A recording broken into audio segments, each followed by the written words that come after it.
Yes, reka twizere ko mumeze neza cyane tubifurize ibihe byiza tunaguhereze ikaze hano kuri Kigali International Airport aho twagiye kwakira mwibanga rikomeye uwitwa Ishimwe Vestine ndetse na Dorcas. Ibinyamakuru byinshi byo mu Rwanda byari bizi ko aba bakobwa baza kugera hano mu Rwanda mu masaha y'igicuku kubera ko kuri tike yabo hariho ko bari buze guhaguruka ku isaha ya saa 8 z'amanywa hano mu Rwanda. Byumvikane ko bagombaga kugera hano mu Rwanda mu rukerera rw'uyu munsi, ariko amakuru twaje kumenya nuko mwibanga rikomeye tike y'aba bakobwa yaje guhindurwa, ahubwo tike basaba ko baza rwose ku isaha ya saa 8 z'ahangaha mu Rwanda. Natwe rero nk'inkumburwa Plus TV twahateye amatako live, turahari kugira ngo tubarebe uburyo uwitwa Vestine ari buze kuza azanye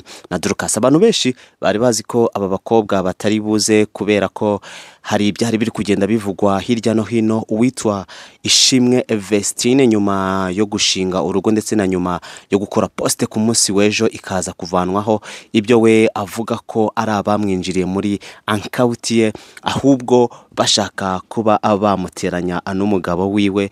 Bamwe bakavuga bati ntabwo aba bakobwa cyangwa aba bahanzikazi bashobora kuzana. Icyo abantu benshi bari bategereje kumenya, ese aba bakobwa bombi bari buze kuba bazana. Ku munsi w'ejo mwabonye amafoto y'uwitwa Irene, uyu nguyu akaba asanzwe ari nawe ureberera inyungu z'aba bahanzi. Aba bakobwa ku munsi w'ejo rwose yari yibereye i London kuri Emirates. Makuru namenye nuko bari abakobwa bari kumwe nawe hariya i London kuri Emirates kuri stade ya Arsenal. Nabonye abitwa RDB bamaze gutangaza ko batazanakomezanya na n'iyi kipe ya The Gunners. Reka twigarukire ku byacu uyu munsi. Mu by'ukuri abantu ntago bigeze baza kwakira aba bakobwa kubera ko byari byagizwe ibanga rikomeye.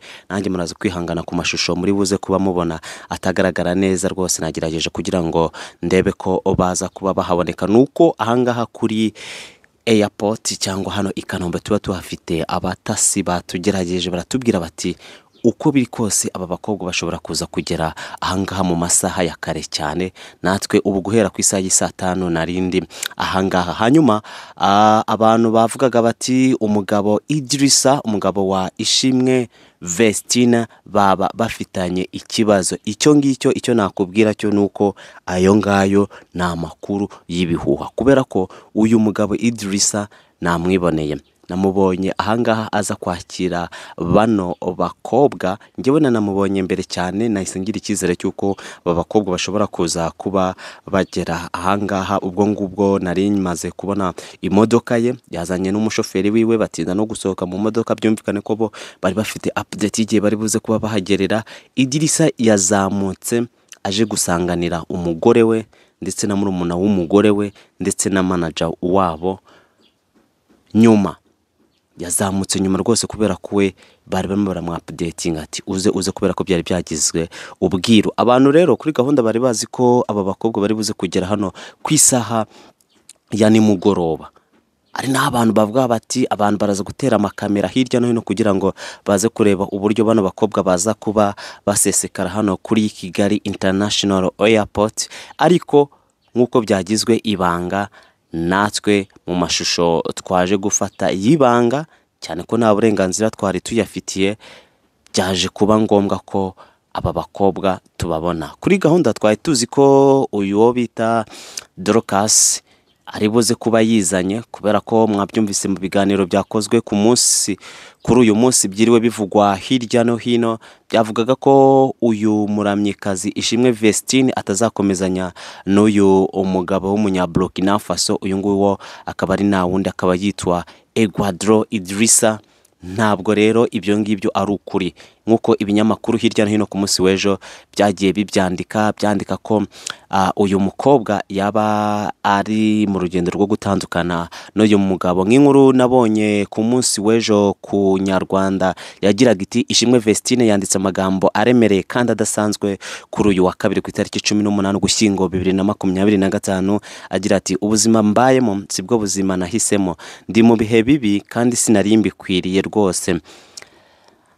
Ati nta mugabo uzongera kumbeshya ngo ansenyere ubuzima bwanjye. Ni amagambo y'umuntu uremerewe n'agahinda ariko uhagurutse ushaka gutangira paje nshya, agasohoka mu mutima w'umuntu wiyemeje kudaheraho ahubwo agafata icyemezo cyo kwibuka ibyari byaramubase cyangwa ibyari byaramugendekeye nabi muri ubwo buzima yarasanzwe abamo. Mu butumwa yanyujije kuri konte ya Instagram, Ishimwe Vestine yakomeje agaragaza ko adateze kongera kwihutira guha undi mugabo urubuga mu buzima bwe atambanje kumumenya bihagije. Mu mvugo irimo gutekereza cyane ku buzima bwe bw'imbere ndetse n'umuryango, yagize ati umugabo nzongera gukunda cyangwa umugabo nzongera guhitamo nzabanza mumenye bihagije, menye imico ye, menye umuryango we, ibyo agezeho ndetse n'ubundi buzima bwe muri rusange. Nta muntu uzongera kunkoresha cyangwa kunyinisha uko yishakiye. Ni ihame rikomeye kandi riyobowe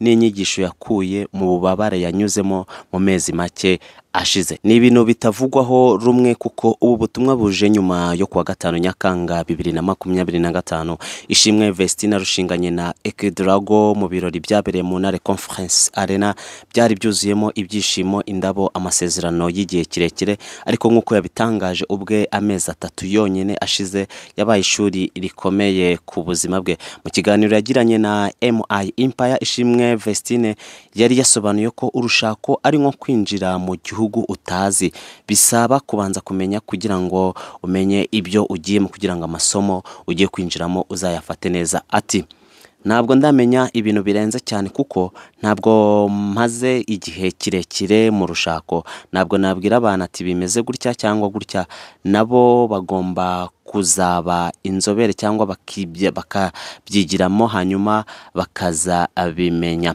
Ati kujya mu rugo ni nko kujya mu gihugu utari wamenya, bisaba kugira ngo ukimenye.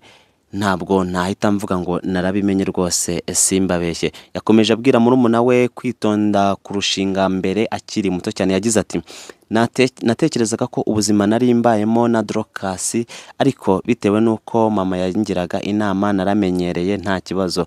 Mwana wanjye Dorcas, ntuzashake ukiri muto cyane, uzaburetse aramutse ashatse akiri muto namucira inkoni nkamukubita nge byari umugambi w'Imana. Ni amagambo yasaga no gutebya ariko arimo ukundi kuri akomora ku byo yahuriyemo nabyo mu rugo rwe rushya. Kamikazi Dorcas nawe yavuze ko nyuma yo kurongorwa k'umuvandimwe we nawe yananiwe kwiyakira. Yagize ati ubukwe bukirangira ntabwo nabyumvishaga, ahubwo numvaga ko bitanabaye. Bwabaye ari kuwa gatandatu njya ku ishuri kuwa mbere mfite ikizamini cya leta kuwa gatatu. Nahise njya mu banyeshuri, ntabwo nabyumvishaga ko Vestine yashatse, dore ko navuyeyo mama niwe wabimbwiraga. Yageragaho akavuga ngo sinjya ku meza utari waza, kurya byari byarananiye, ntago mwabyumva. Ni umuntu twakuranye kuva kera, none yaramaze kuba nka mama wanjye muto. Ni umuntu wanyitagaho naba ntari kurya akambaza impamvu akanera imbaraga. Ati nta kumuhamagara nijoro kuko ni umuntu wubatse. Nararanaga nawe, noneho ndi umuntu wanga kwirarana. Yari umuntu dusengana buri munsi. Nabonaga ndi njyenyine kuko ndi umuntu twakuranye, naganirizaga ibintu byanjye byose, ngezaho ndamubura. Sinamubuze burundu ariko ntabwo nkimufite nkuko nari mufite 100%. Ayo rero akaba ari amagambo yanditswe ku munsi w'ejo bagendeye ku byo uyu mukobwa yari yatangaje ku rukuta rwe rwa Instagram, birimo byuko atazongera kugira umugabo yizera. Abantu rero niho babiheragaho bavuga bati kuri uyu munsi ntabwo uwitwa Ishimwe Vestine ashobora kongera gukandagira mu gihugu cy'u Rwanda, cyane ko yamaze no kwibonera visa yo mu gihugu cya Canada. Hari n'amakuru yavugaga ko uyu mukobwa yaba ari mu rukundo rushya n'umusore uherereye hariya mu gihugu cyo muri Canada, ariko aya makuru n'inkumburwa Plus TV twemeje ko atari imamo, ahubwo birashoboka ko yaba ari indirimbo barimo barateguriza cyangwa bikaba ari uguhakingwa kwabayeho, ariko icyo ugomba kumenya ndetse icyo ugomba kurarana ni uko uwitwa Ishimwe Vestine ndetse na Dorcas bari i Kigali, barahageze muri aya masaha y'igicamunsi cyo kuwa gatatu.